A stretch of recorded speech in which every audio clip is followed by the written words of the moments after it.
L'Hospitalet va fer un altre pas en Sant Andreu.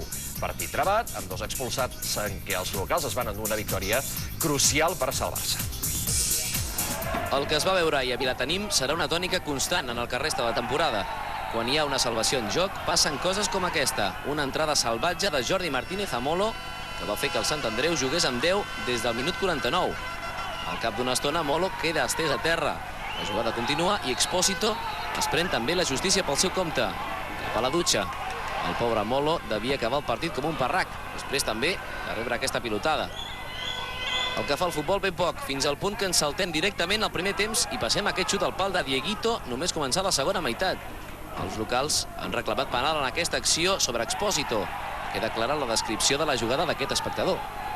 La millor oportunitat del Sant Andreu la va tenir Manel Gómez, amb aquesta rematada que surt massa creuada.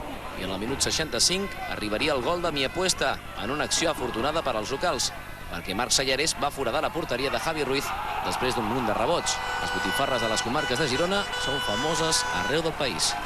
Estem jugant molt i bueno, és normal. O sigui, jo crec que cada vegada que avanci la Lliga cap al final seran encara més calents perquè els equips estan jugant molt i bueno, a vegades els nervis sobrepassen, els jugadors estan amb moltes pulsacions y bueno, yo creo que es normal. Hemos tenido 5 minutos malos donde ellos nos han dado un palo y la jugada de la expulsión y la jugada del gol ha venido todo rápido y a partir de ahí pues lógicamente ellos se lo ha puesto fácil, ¿no? Tot i el gol, les ocasions no van sovintejar fins al final del partit. El Mi Apuesta és ara 7è, a un sol punt dels andreuencs, que marquen la permanència.